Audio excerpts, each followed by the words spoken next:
بندہ ملا انٹرنیٹ پہ، اس نے جو ہے نا آپ کا فتویٰ اپلوڈ کیا ہوا ہے نا فیس بک پہ، جو آپ کے اگینسٹ ہوا تھا. وہ جو ہے نا آپ نے مجھے ایک دفعہ بتایا تھا کہ جو 28 اسکالر جنہوں نے فتویٰ دیا تھا نا، انہوں نے کچھ میں انہوں نے آپ سے معافی مانگ لی تھی اور وہ آپ سے ملنے بھی آتے ہیں. تو میں نے اسے یہ بات بتائی تو وہ اس نے کہا اس کا پروف دو مجھے. نہیں پروف کیا دیں، وہ بیچارے کیا کر کے گزارا کر رہے ہیں. ان سے تو انہوں نے دستخط کرائے تو اسی وقت وہ روتے تھے بیچارے کہ ہمارے اوپر ان کے اتنے احسان ہیں، ہم ان سے پڑھتے رہے، وہ ہمیں کھانے کھلاتے رہے، اور اب بھی وہ فاضل روتے ہیں. مگر بتا دوں تو ان بیچاروں کو نکال دیں گے، وہ تو اپنا گزارا کر رہے ہیں. میں نے تو انہیں اجازت دے رکھی ہے کہ بے شک مجھے گالیاں دینی پڑے، آپ گالیاں دے رہے ہیں، اپنا وقت گزارے. مگر وہ بہت میرے محب ہیں، عاشق ہیں، مجھ سے سارا دین پوچھتے ہیں بیچارے. انہوں نے تو اپنے نام تبدیل کیے ہوئے کہ جب فون پر ہم آپ سے بات کریں تو آپ بھی ہمیں اس طرح بلائیں، ہم بھی آپ کو یہی کہیں گے کہ فلاں کا بات کرا، اصل نام نہیں لیں گے ورنہ پتہ نہیں یہ جاسوس کیا کرے. انہوں نے ایسا جبر کا ماحول بنایا. باقی وہ 28 اسکالر کیا، ان میں اسکالر سے 2-3 ہی آدمی، باقی کون سے اسکالر چھوٹی چھوٹی مسجدوں کے جو چیلے چانٹے تھے ان سے بیچاروں سے بھی دستخط کرا لیے. اچھا باقی ان کے نام نہیں نا ہم بتا سکتے، یہی تو پردہ. وہ غریب تو روزانہ مجھ سے آپ کی طرح پوچھتے ہیں، روتے ہیں، معافیاں مانگتے ہیں، لوگوں کے ہاتھ میں پیغام بھیجتے ہیں. اچھا لیکن یہ کیا کہتے ہیں، ارشاد اللہ قصری صاحب بھی تھے ان میں، وہ جو لسٹ میں تھے. میں تو یہ ارشاد اللہ قصری صاحب نے اب مقام صحابہ 2-3 مرتبہ شائع کیا، کبھی اس کو پھر ختم کر دیتے ہیں، نہیں چھاپتے ہیں. میں جب نشان لگا کر بھیجتا ہوں کہ دیکھیں یہ کوئی باتیں ہیں جو آپ نے لکھی ہیں. ارشاد اللہ قصری صاحب نے اپنا مقام گرا لیا، اتنی غلط باتیں اور ضعیف چیزیں لکھتے ہیں جس کا اندازہ کرو. ساری کتاب کا دار و مدار جن روایتوں پر ساری غلط ہے. اچھا تو باقی آپ دیکھیں نا تاریخ میں اس سے پوچھنا کہ جو امام گزرے ہیں اہل حدیث یا دوسرے، کوئی ایسا گزرا جس پر فتوے نہیں دیے. یہ علماء جو اس وقت کے تھے یہ تو کوئی بھی نہیں، اسکالر بڑے بڑے چاروں اماموں کے جو جلیل القدر مفتی جو سب نے ابن تیمیہ کو گمراہ کا، انہیں جیل میں بند کرایا، وہیں وہ مرے بیچارے. چاروں مسلوں کے شافعی، حنفی، حنبلی، مالکی، چوٹی کے جو مفتی اور امام تھے جن کو اہل حدیث ہی مانتے ہیں کہ واقعی وہ شیخ الاسلام ہی تھے، ان کے پیچھے پڑ گئے. اسی لیے پرویز نے ایک رسالہ لکھا نا ان کے فتویٰ تکفیر کی کوئی قدر ہے، 1400 سال کے اس نے حوالے دیا کہ دیکھ لو کیسے امام کو تم نے کافر نہیں کہا. اچھا اس کے علاوہ وہ جو 14 پوائنٹ کا وہ کاغذ جو یعنی کہ جو آپ نے جس پہ آپ نے سائن بھی کیے تھے اس پہ، انہوں نے 14 پوائنٹ سے نہیں 2-3 پوائنٹ وہ افراد جیسے نیت سے لائے نہیں تھے کہ بھئی ہم نے یہ شائع کرنا. وہ تو ملاقات ہوئی، طے ہوا کہ کل اکٹھے ہوں گے، بات سمجھ لیا ایک دوسرے کی، کل حوالے دیکھیں گے. رات ہی فتویٰ شائع کر رہی ہے. جو بات کرا رہے تھے وہ اتنے ناراض ہوئے، انہوں نے جا کر ان سے کہا یار میں تم کو سمجھتا تھا کہ بڑے یہ متقی ولی ہیں، ایسی بدعزی اور یہ بے ایمانی. مجھ سے آ کر انہوں نے بیچاروں نے معافی مانگی کہ بڑی زیادتی انہوں نے آپ سے کی. باقی مجھے فاضل بیٹا ان کی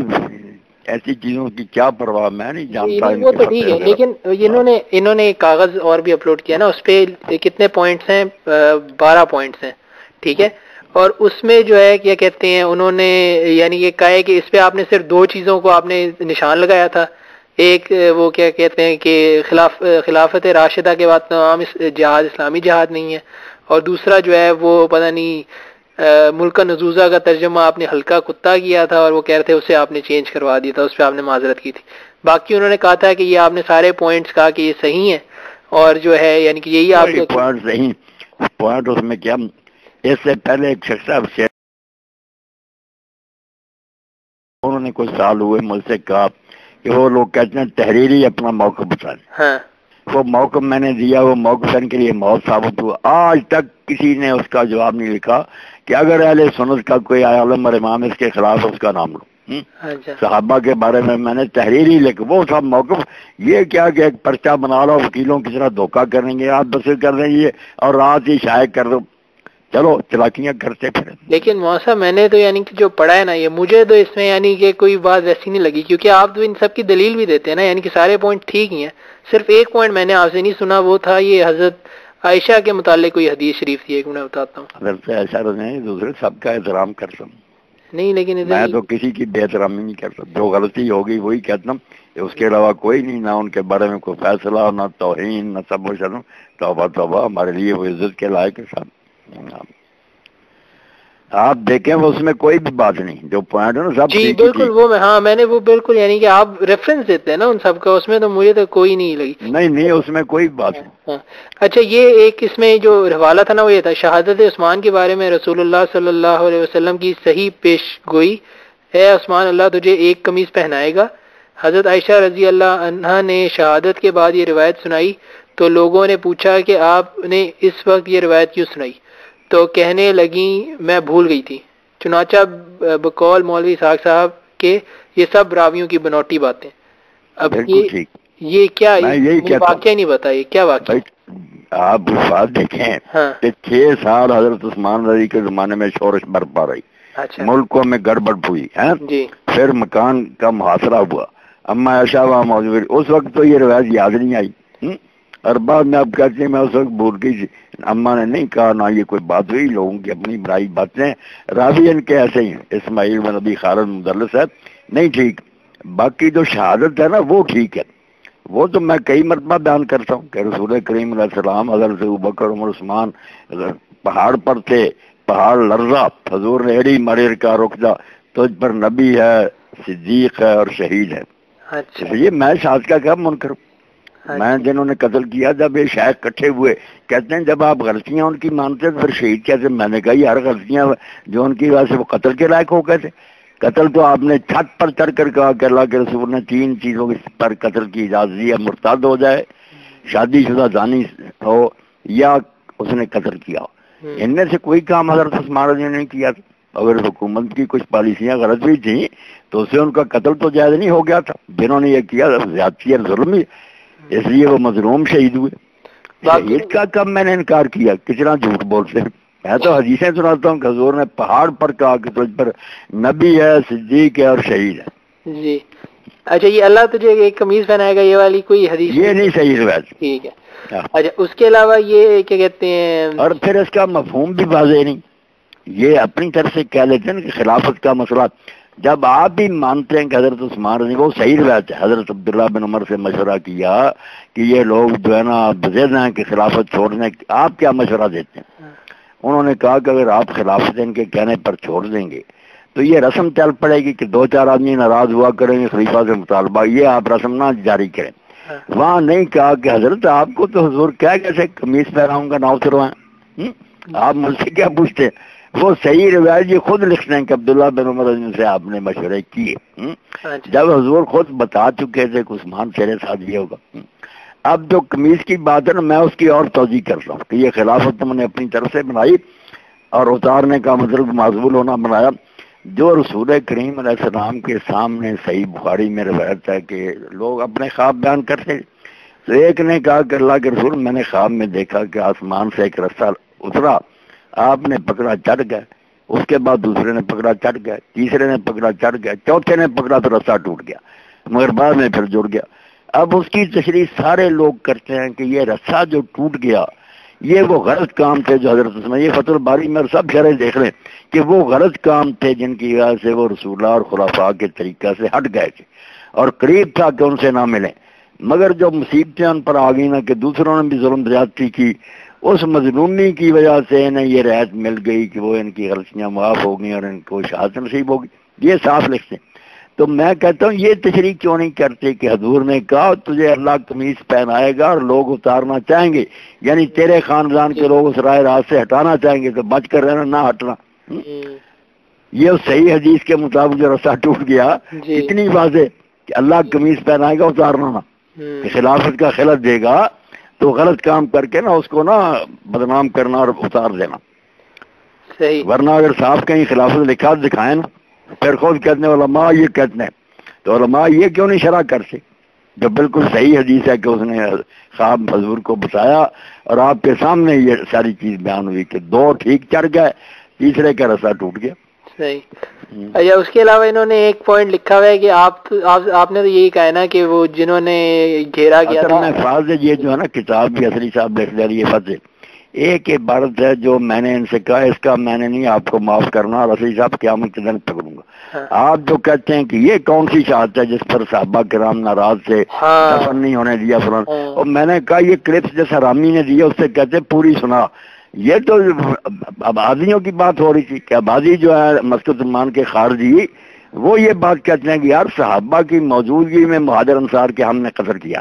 ان کے طریقے غلط تھے اور کسی نے ہمیں نہیں روکا، بعد میں دفن بھی نہیں ہونے دیا۔ ان کا ذکر ہو رہا تھا کہ وہ نامراد یہ کہتے ہیں کہ یہ کیسی شہادت ہے کہ ان کے ساتھ یہ سلوک ہوا۔ یہ میرا کیسے بیان تھا؟ میں نے تو خطبے دیے کہ وہ شہید ہوئے، اللہ کے رسول نے پیش گوئیاں کی تھی، پہاڑ لڑ رہا تھا، صحیح بخاری مسلم کی۔ یہ بھی ویسے میں نے یعنی کہ سنا نہیں تھا، میں اس لیے پوچھنے لگا تھا آپ سے، ابھی یہی پوچھنے لگا تھا آپ نے پہلے یہ ان سے پوچھنا کہ یہ نکال کرنا ہمیں ساری سناؤ،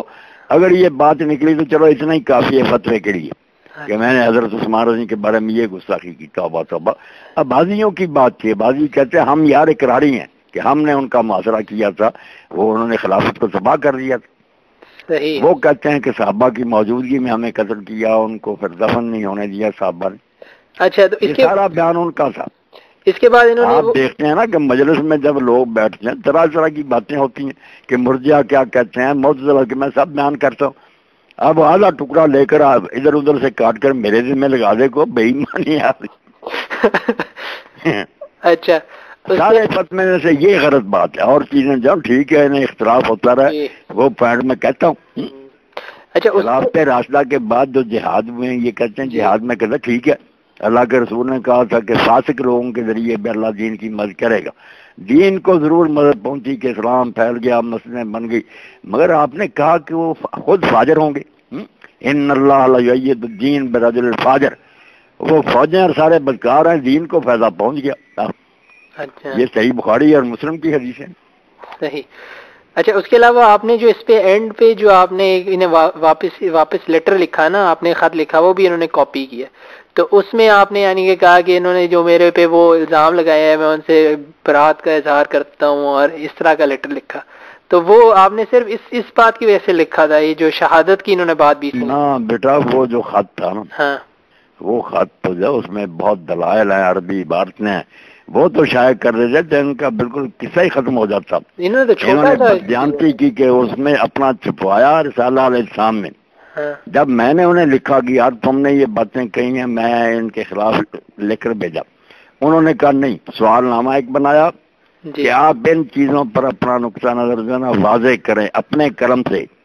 میں نے پھر اپنے قلم سے لکھا، کتاب ہی بن گئی۔ وہ لوگ ہم مجھ سے مانگتے، میں نے نہیں دی کہ چلو بدنامی نہ ہو ان کی، ورنہ ان کے پلے کچھ بھی نہ رہتا۔ چوٹی کی عربی کی کتاب میں جو اماموں کی تھی وہ انہوں نے شائع نہیں کیا۔ اب وہ انہوں نے احمد شاکر سے جو مدیر ہے اس کا اتنی اس کی بےزتی کی، انہوں نے کہا یار یہ ساتھی ہوا، یہ دیانتداری کا کوئی حق ہے کہ ایک طرف کا تم نے شائع کیا، دوسرے سے خود سوال نامہ لے کر جواب لیا اور پھر اس کو شائع نہیں کیا۔ شائع کرتے بعد میں جو جی چاہے تب طرح کرتے، نہیں کیا نا بے ایمان، کیا کریں۔ اب میں کوشش کروں گا کہ اس کا فوٹو اسٹیٹ کرا کے نا وہ ساری کتاب بھی ہے پوری، وہ لوگوں کو بھی دے دوں، آپ کو بھی دوں۔ اتنے حوالے ہیں اس میں ہر چیز کے کہ ان سے بڑے کوئی عالم ہے نا ابن تیمیہ ذہبی وغیرہ سے لاؤ ان کو، وہ سب مانتے ہیں یہ فاسق سے، مگر فاسق کے ہونے کے باوجود حدیث لے سکتے ہیں۔ حدیث میں صرف یہ دیکھیں گے سچے ہیں۔ ولید بن عقبہ الحافظ کے ہی لکھا کہ ضرور فاسق۔ عمر بن عاص کے بارے میں امام ذہبی لکھتے ہیں کاش یہ ان چیزوں میں نہ پڑتا جو حکومت میں ان کسی نے معاویہ کے ساتھ کی ہیں، ورنہ یہ خلافت کا اہل تھا، خود خلیفہ بن سکتا تھا اگر ان باتوں میں نہ ملوث ہو جاتا۔ اچھا، ہر کوئی مانتا۔ میں یہ آپ کی جو میرے قلم کا لکھا ہوا، میں اس کو امانت کو نا اچھی طرح چھپا کر لڑکوں کو کہتا ہوں کہ لوگوں کو دے دیں تاکہ پتہ چلے کہ کیا ہے سچ ہے۔ جی، تو میں یہ علمی ایک تحقیقی تحریر ہے بڑی۔ اچھا، تو آپ کی یہ جو بھی بات ہو رہی ہے یہ میں اپلوڈ کر سکتا ہوں یا یہ نہ؟ ہاں کریں، کوئی بات نہیں، لیکن اس میں آپ نے ایک دو بندوں کے نام لیے ہیں تو وہ کیا کروں ان کا؟ نہیں بندوں کے نام کاٹ لینا، وہ تو بات آ گئی، بندوں کے ناموں کیا ضرورت ہے۔ ٹھیک ٹھیک۔ اچھا، اس کے علاوہ یہ انہوں نے جو فتویٰ دیا نا اس میں اب آیات 2 دی ہیں اور ایک حدیث شریف دی ہے نا، اب آپ مجھے اس کی کلیریفیکیشن دیجیے گا۔ جو آیات حضرت عثمان رضی کی شہادت کا ٹکڑا جو ہے نا اس کو ضرور اپلوڈ کریں، سارے فتوے سب سے زیادہ جھوٹ جو ہے نا وہ ہے۔ کہ میں نے کہا یہ کوئی شاعت نہیں، یہ آبادیوں کی بات ہے، ان کا یہ عقیدہ بیان ہوا، میرا نہیں یہ عقیدہ، میں تو ان کو شہید مانتا ہوں، مظلوم مانتا ہوں، جنہوں نے بھی قتل کیا بالکل خلاف شرع کیا، انہوں نے کون سا جرم ایسا کیا تھا کہ وہ قتل کے لائق ہوتے۔ ٹھیک ہے، آپ نے باقی پوائنٹس سے بھی دینا ہے جواب، یا میں وہ کیا کہتے ہیں وہ لے لیں سب کچھ، بس اب میں نا یہ تحریر کو کسی طرح مرتب کراؤں، رہ ہی نہ جائے وہ۔ چلے ٹھیک ہے۔ اچھا، اس کے علاوہ وہ جو انہوں نے فتوے میں دیا نا آیات، وہ ان کی ذرا کلیریفیکیشن دے دیں۔ انہوں نے کہا ہے کہ آیات لکھی ہیں کہ جو اللہ رسول کی مخالفت کرے اور مومنین کا راستہ چھوڑ دے، اندازہ کرے۔ یہ باتیں جو آپ کتاب انہوں نے چھائے کی ہے مقام صحابہ، اس میں خود مانے ہیں کہ امام ابن عبد البر جنہوں نے سب سے اعلیٰ کتاب صحابہ پر لکھی ہے الاستیاب، مگر انہوں نے یہ برا کیا کہ صحابہ کرام کے یہ سارے جرم بھی انہوں نے لکھ دیے، ورنہ وہ کتاب بہت عمدہ ہے۔ نار رحمۃ اللہ علیہ بھی ساتھ لکھ رہے ہیں، امام محمد بن ابراہیم رضیر بڑے جلیل قدر ہیں، مگر ان کا نقطہ نظر بھی جو ہے نا کہ چند صحابی فاسق ہیں، اور امام شوکانی بھی جو لکھتے ہیں کہ اس پر اجماع ہے کہ صحابی کو برا، رحمۃ اللہ علیہ کہہ کر ان کے حوالے اتنے بڑے لوگ کے میرے حق میں دیتے جاتے ہیں، صرف کہتے ہیں ہم اس سے متفق نہیں، نہ متفق ہو تم دوسرا نظریہ رکھو۔ مگر جب اتنے چوٹی کے اہل حدیث علماء بھی یہی خیال رکھتے ہیں میرا ہے، تو اس پر اتنا فتنہ برپا کرنے کی کیا ضرورت؟ ان کو رحمۃ اللہ علیہ جلیل قدر عبارتیں دی ہیں ان کی، یعنی اپنے منہ پر خود ہی چمانچے مارے، جتنے چوٹی کے لوگ بھی وہی عقیدہ رکھتے۔ جی اچھا، انہوں نے جو آیات دیا نا وہ دیا ہے کہ والسابقون الاولون من المہاجرین والانصار والی، ٹھیک ہے، کہ اللہ ان سے راضی ہے اور وہ اللہ سے راضی۔ جو بات ہے نا آپ نے کئی مرتبہ سنی، ایک تو اسی جگہ 3 گروہ صحابہ کرام کے اللہ نے بیان کیے،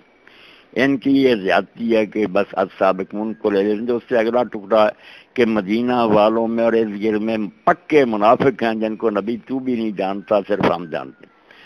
تیسرا گروہ بیان کیا کہ وہ ہے کچھ جو ملے جلے کام کرتے ہیں، کبھی اچھے کرتے ہیں کبھی برے کرتے ہیں، ان کے بارے میں صرف اتنا کہا کہ شاید اللہ تعالیٰ ان پر رحم فرمائے۔ 3 گروہ ایک ہی جگہ لکھے ہوئے ہیں۔ جی تو یہ چوٹی کے لوگ جو نا السابقون الاولون جو اس پر پورے اتریں گے کہ نیکیوں میں بہت آگے نکل گئے، اور جو ان کے بعد ایمان لائے مگر وہ بھی اتبعوہم بإحسان، اگرچہ بعد میں آئے، یہ بعد والوں کی بات نہیں، خود صحابہ کے دوسرا کو کلمہ پڑھنے میں کچھ دیر کی، مگر پھر انہوں نے ہو وہی طریقہ اپنایا جو سابقون الاولون، اتبعوہم بإحسان، بہت اچھے انداز میں انہی کے طریقہ پر چلے۔ ان کا کہا کہ اللہ ان سے راضی ہوگا اور وہ اللہ سے راضی ہوں گے، یہ جو ہے نا ہو گیا، یہ بھی ان کی زیادتی ہے۔ ماضی کے چیز کو کیا کرنا، آپ کئی جگہ نکال کر دیکھ رہے ہیں وہاں رضی اللہ عنہم ورضوا عنہ، عام مسلمانوں کے لیے جایا یہی لفظ ہے، ماضی ہے، مگر سب جانتے ہیں کیونکہ اللہ کا وعدہ سچا ہے، اس لیے قیامت کا ذکر کر رہی ہے۔ آپ سورہ بینہ دیکھ لیں، وہاں کہتا اولئک جزاؤہم عند ربہم جنات عدن تجری من تحتہا الانہار خالدین فیہا ابدا رضی اللہ عنہم ورضوا عنہ ذلک لمن خشی ربہ۔ کئی جگہ یہ رضی اللہ عنہ ورضوا عنہ آیا، قیامت کی بات صحیح، وہاں پتہ چلے گا کس سے راضی ہوتا ہے کس سے نہیں۔ ٹھیک ہے۔ اچھا، اس کے بعد انہوں نے آیت دی ہے نا، وہ دی ہے والذین جاءوا من بعدہم یقولون ربنا اغفر لنا ولاخواننا الذین سبقونا بالایمان ولا یہ بھی تجعل ٹھیک فی ہے، قلوبنا۔ یہ بھی فاضل جی تقریباً سارے مفسر جو ہم بعض باروں پر چشمہ کر چاہتے ہیں، قرآن میں یہ بات نہیں، ٹھیک ہے ہمیں بھی ایسا ہی کرنا چاہیے، میں بالکل ایسا ہی کرتا ہوں، مگر آیت میں خود مدینہ والوں کی بات ہے، کچھ لوگ پہلے سے ایمان لائے، کچھ مہاجر ہو کر آئے، تو اللہ تعالیٰ کہتا ہے جو پہلے سے مدینے میں مقیم ہے نا، وہ بعض والے جو وہاں آئے وہ ان سے جلتے نہیں، نہ حسد کرتے ہیں، وہ بھی ان کے لیے دعا کرتے ہیں کہ یا اللہ جو ہم سے پہلے ایمان لا چکے انہیں بھی بخش، ہمیں بخش، بس دلوں کی بات ہے اسی وقت کے لوگوں کی۔ یہ مدینہ دو پارٹی، یہ تفسیر سورہ جو ہے نا اس کی دیکھنا آپ، جو تدبر قرآن میں وہ کہتے ہیں یار اسی وقت کے گروہ ہے، کچھ پہلے مدینے میں آ گئے اسلام لے، کچھ بعد میں، وہ پہلے جو ہے وہ بھی نہیں بخل کرتے کہ یہ کیوں یار یہاں اکٹھے ہو رہے ہیں، اور بعد آنے والے بھی ان سے دشمنی نہیں کرتے، تو ان کے لیے دعائیں کرتے۔ باقی ٹھیک ہے کہ وہ حکم ہم پر بھی لاگو ہوتا ہے کہ ہم بعض والے جو ہے نا ان کے لیے مغفرت کی دعا کریں، میں ان سے بڑھ کر کرتا ہوں کہ اللہ ہمیں بھی بخشو، ان کو بھی بخش جو ہم سے پہلے گزرے، میں کب اس کا منکر ہوں، یہ آج لکھنے کا کیا تو صحیح، میری تو دعا ہر وقت رہتی ہے ربنا اغفر لنا ولاخواننا الذین سبقونا بالایمان، تو سابقون بالایمان سے مراد یہ نہیں جیسے بریلوی لے لیتے ہیں کہ یہ مردوں کی بات ہے ان کو ثواب پہنچتا، نہیں، اس آیت کا اس سے کوئی تعلق نہیں، یہ پہل کی کہ جو ہم سے پہلے ایمان لے آئے ہم ان کے بعد لائیں۔ ٹھیک ہے، اور آخر میں جو حدیث شریف انہوں نے کیا وہ یہ کہ میرے صحابی میں سے کسی کو برا مت کہو، صحیح مسلم۔ اب صحیح مسلم میں جو حدیث پاک ہے اس کا جو شروع ہے وہ کیا کہ حضرت خالد بن ولید نے گالیاں دی حضرت عبد الرحمن بن عوف کو، اس وقت رسول اللہ نے کہا کہ تم میرے اصحاب کو گالیاں نہ دو۔ اس لیے یہاں تو کئی علماء لکھتے ہیں کہ اس حدیث میں جو صلح حدیبیہ کے بعد والے ان کو حضور نے صحابی نہیں گنا، ورنہ خالد بھی صحابی تھے عام بولی میں، مگر آپ نے کہا تم میرے اصحاب کو گالیاں نہ دو، کیونکہ یہ بعد میں ایمان لائے تھے نا صلح حدیبیہ کے، تو پہلوں کو آپ نے اصحاب کا، اور ساتھ ہی کہا کہ ان کے ایک مد کے برابر تمہارا نہیں۔ اسی طرح اسی خالد رضی اللہ تعالیٰ نے حضرت عمار بن یاسر کو بھی گالیاں دی، تو پہلے تو ان کا پتہ کرے نا کہ جنہوں نے گالیاں دی تھی حضور نے اس وقت یہ فرمایا تھا۔ خود یہ جن کو صحابی کہتے ہیں نا، جن کا دفاع ان میں سے کچھ نے کچھ کو گالیاں دی، حضور نے ان کو ڈانٹا سکتا ہوں میرے صاحب کو گالیاں کیوں دیتے، باقی ہم تو اس کے قائل ہی قائل ہیں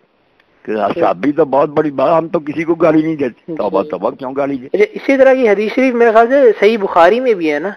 کون سی؟ یہ اسی طرح کی کہ میرے صحابہ کو برا بھلا نہ، ہاں نہیں، بس اعلیٰ ٹکڑا لکھا نا امام بخاری، جو شروع ہے نا پہل وہ مسلم میں ہے نا کہ میرے حضرت خالد بن ولید نے گالیاں دی حضرت عبد الرحمن بن عوف کو، تو وہاں پھر حضور نے یہ فرمایا کہ تم میرے اصحاب کو گالیاں نہ دو، کیونکہ تمہارا دو پہاڑ جتنا بھی خرچ کرنا ہو ان کے مد کے برابر نہیں۔ ٹھیک ہے ٹھیک ہے،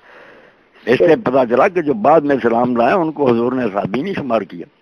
ان کو کہا تم نہ گالیاں دو میرے اصحاب کو۔ اچھا، اب آخری بات ہے وہ یہ ہے کہ میری اس بندے سے جو بات ہو رہی تھی نا، اس نے تو خیر بات کرنے سے انکار ہی کر دیا، اس نے کہا میں تب تک بات نہیں کروں گا جب تک تم اپنا یہ دعویٰ ثابت نہ کرو کہ کیا مولانا اسحاق نے کہا ہے کہ جو ہے نا کچھ لوگوں نے آپ سے معافی مانگی ہے وغیرہ وغیرہ، لیکن اس نے کہا کہ نہیں وہ نہیں میں بتاؤں گا، وہ تو ان کا پردہ وہ کوئی ایک ہے، وہ بیچارے روتے ہیں ہر وقت معافیاں مانگتے ہیں کہ ہم سے اتنا بڑا جرم ہوا کہ آپ نے احسان ہم پر کیا، ہمیں دین پڑھایا، جب مسئلہ درکار ہوتا ہم سے پوچھتے ہیں، ان ملاؤں نے ہمیں تنگ کر دیا کہ مسجدوں سے نکال دیں گے اگر یہ کام نہ کیا۔ اس سے پتہ چلتا ہے کہ اب ان کی حکومت نہیں، پھر یہ حال اگر ان کے زمانہ ہوتا بنو امیہ کا تو پتہ نہیں کیا حال ہوتا۔ توبہ۔ اچھا، اس کے علاوہ اس نے ایک اور بات کی جو میں جس پہ ذرا وہ یعنی کہ